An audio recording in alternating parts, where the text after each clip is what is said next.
It has been the hardest of years, and my heartfelt thanks to you and your colleagues around the world for the incredible work you do every day. Minutes ago, a tragic update revealed that everything about Kate Middleton is about to be uncovered. It has been an incredibly tough couple of months for our entire family, but I've had a fantastic medical team. Despite her seemingly perfect life, filled with royal duties and charitable deeds, a hidden side to her story is about to come to light. From genuine interactions to deep involvement with children's charities, what secrets does she hide behind her public smile and compassionate actions? Tune in as we uncover the secrets Kate has kept under wraps. What shocking details are we about to discover about her work with children's charities?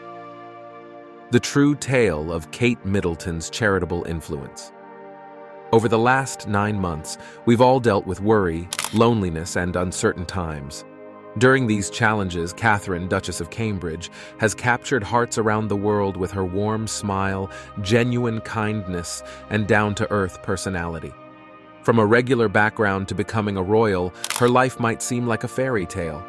But behind the fancy dresses and royal crowns, there's more to her story. What secrets are hiding behind her royal smile? Stay tuned to find out what really happened before she became a princess.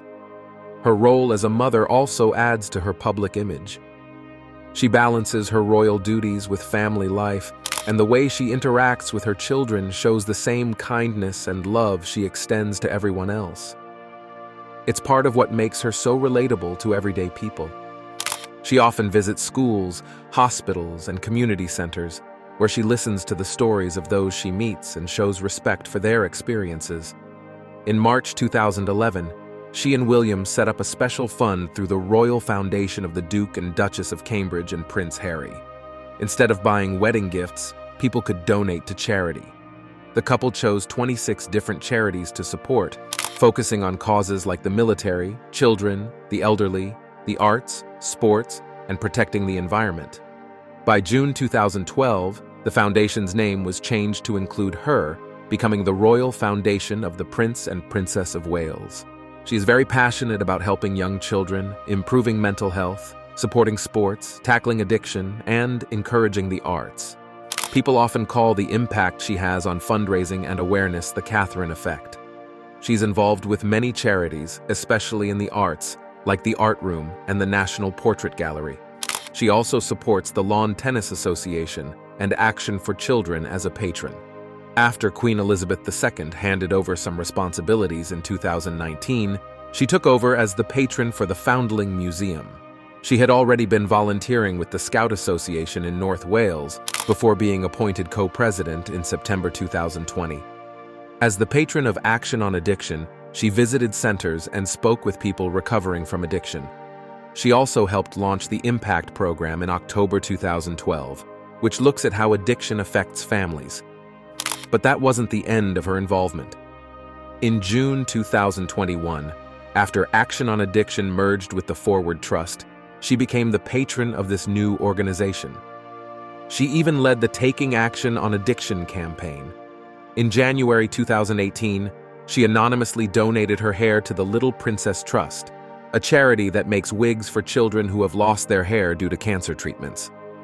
Soon after, she became the patron of the Royal College of Obstetricians and Gynecologists. In 2018, she started the global Nursing Now campaign, which aimed to improve the image and importance of nursing. This was a cause close to her heart, as her grandmother and great-grandmother both worked as nurses for the British Red Cross. During the last health crisis, she supported NHS workers in many ways and volunteered with the Royal Voluntary Service. But this wasn't the only area she focused on. She dedicates a lot of time to children's palliative care through East Anglia's children's hospices. She regularly visits the hospices and meets privately with families. Her first public speech was at the Ipswich facility opening in 2012, after becoming their patron. Since 2013, she has worked to raise awareness during Children's Hospice Week. Despite her charitable work, there has been some controversy. One public disagreement between her and Camilla gained a lot of attention. But before diving into that, let's take a step back to understand her background. She was born on January 9, 1982, in Reading, at the Royal Berkshire Hospital, to an upper-middle-class family with ties to the landed gentry. Her parents, Michael and Carol Middleton, both worked for British Airways as a flight dispatcher and flight attendant. Now let's go back and see how Catherine's journey to royalty began. Catherine's exploration through schools, gap year, and royal life. She was baptized on June 20th, 1982, at St. Andrew's Bradfield Church. She grew up with her younger siblings, Pippa and James. The family had trust funds, and her great-grandparents, Noel and Olive Middleton, hosted British royals from the 1920s to the 1940s. On her mother's side, her ancestors were working-class coal miners. In May 1984, the family moved to Amman, Jordan, where she attended an English-speaking nursery school. After moving back to Berkshire in September 1986, she enrolled at St. Andrew's School. Her mother, Carol, started a business called Party Pieces, which sold party supplies by mail order in 1987. In 1995, the family moved to Bucklebury, and she went to Down House School before switching to Marlborough College. At Marlborough, she excelled in sports, led the girls' field hockey team, and earned a Gold Duke of Edinburgh award. Even after surgery, she remained active in both academics and sports, but her story didn't stop there. She took a gap year before university, studying in Italy at the British Institute in Florence, and doing volunteer work in Chile with Raleigh International. She also worked briefly as a deckhand in Southampton before starting her studies at the University of St. Andrews in Scotland. She first studied psychology but later switched to art history, graduating with honors in 2005. The media recently picked up on a moment where Princess Catherine didn't curtsy to Camilla, Queen Consort, at a public event. This sparked a lot of discussions about the relationships between members of the royal family. Normally, she would be expected to show respect through a curtsy, so many saw this as a sign of tension between the two. This small moment added more fuel to the conversation about how senior royals get along. A recent public event has caught the attention of many who follow the British royal family and the media, sparking lots of talk about what goes on behind the scenes. What seemed like a small moment actually gave a glimpse into the strict rules that guide how the royals behave with each other and the public. Every little move they make, whether it's a bow or a simple word, carries meaning. These actions reflect their respect for tradition and their place in the royal hierarchy. When Princess Catherine, who is married to the future king, decided not to bow to the current queen consort, it quickly became a topic of conversation. Instead of the expected bow, Kate gave a nod. This small change from the usual custom got people talking and wondering what it might mean. It was clear that something was different, and many felt a bit of tension in the air.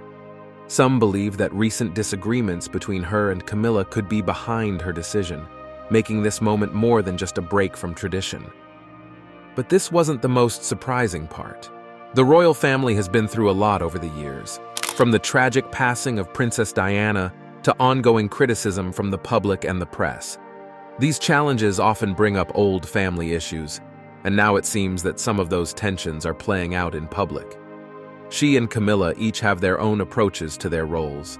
She focuses a lot on mental health and children, while Camilla is more involved with issues like domestic violence and literacy.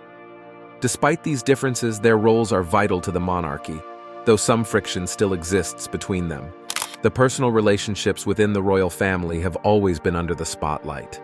Think back to the tension between Queen Elizabeth II and Princess Diana, or more recently, the rift between Prince Harry and Meghan Markle and the rest of the family.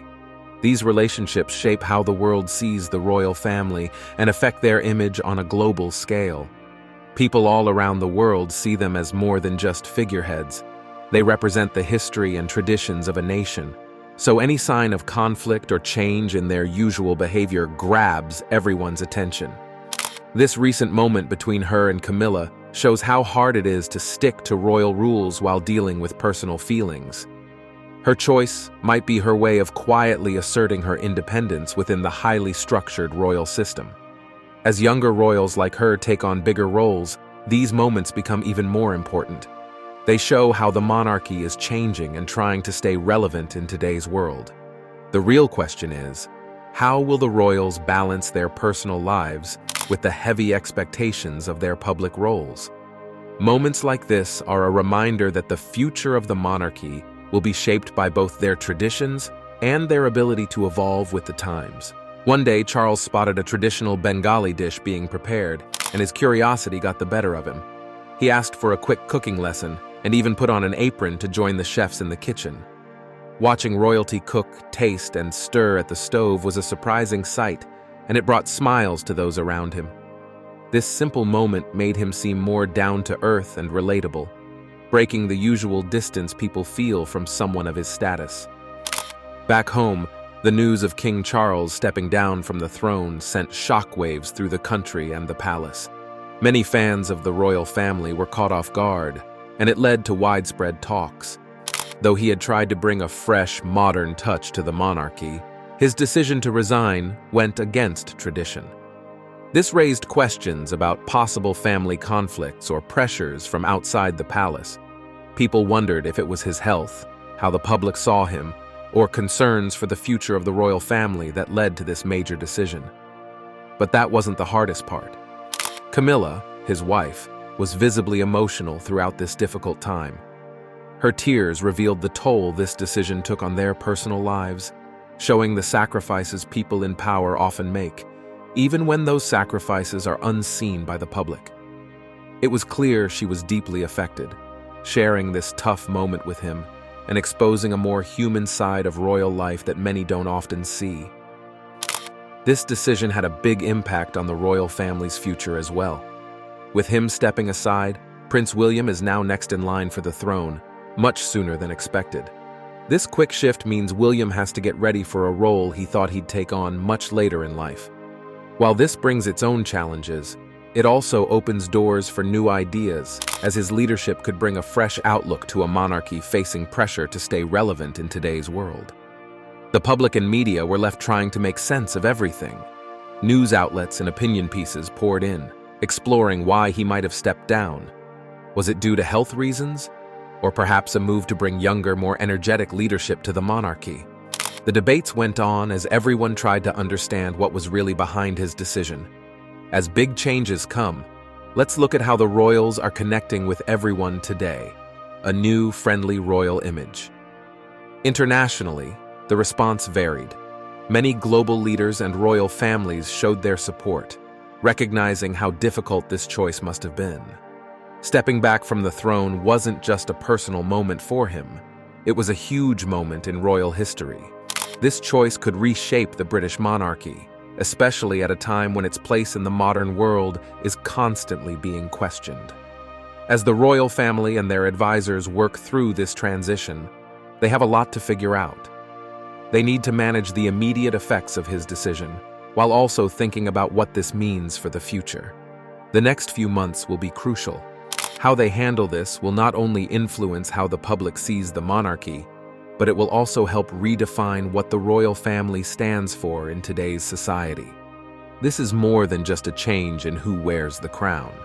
It's a chance to rethink the monarchy's role in a world that values openness and connection just as much as tradition.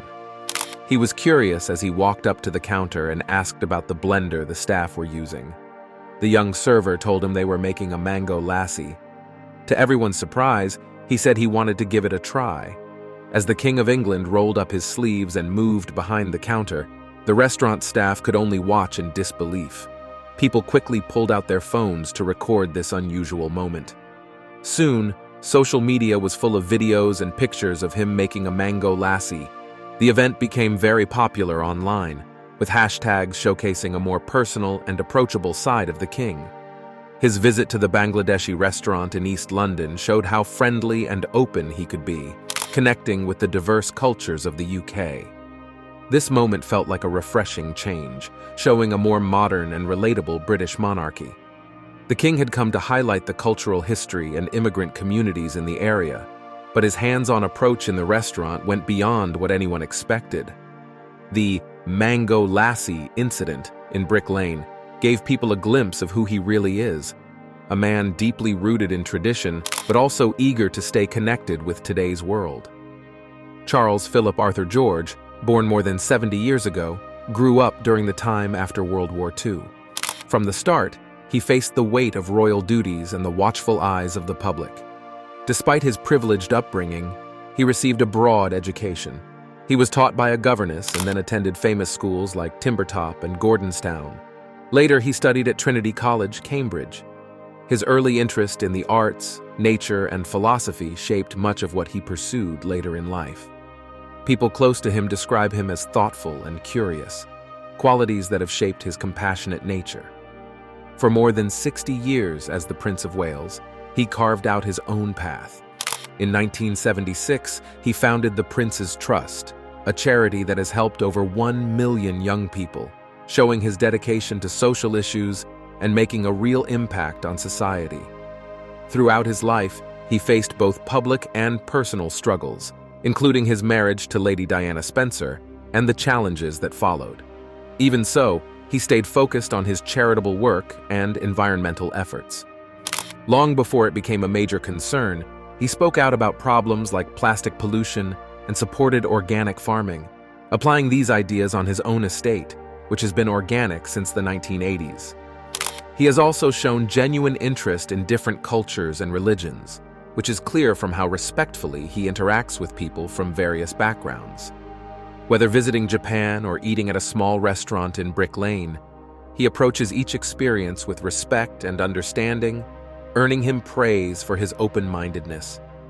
When Queen Elizabeth II passed away in September 2022, it marked the beginning of his reign. At 73, he became the oldest person to take the British throne. With his wealth of experience, he had a clear idea of what he wanted to achieve. In the early days of his reign, he balanced mourning his mother's death with his duties, providing both stability and continuity during a difficult time. But the challenges didn't stop there. His reign represents a new chapter, where tradition meets necessary change. His long history of charity work, starting with the Prince's Trust and expanding to more than 16 other charities, speaks to his deep sense of responsibility. His charities raise significant amounts of money each year for causes like youth empowerment and environmental conservation. What if Kate Middleton's charitable influence isn't as pure as it seems? What hidden motives could lie beneath her well-publicized efforts? If you're intrigued, don't forget to like and subscribe for more.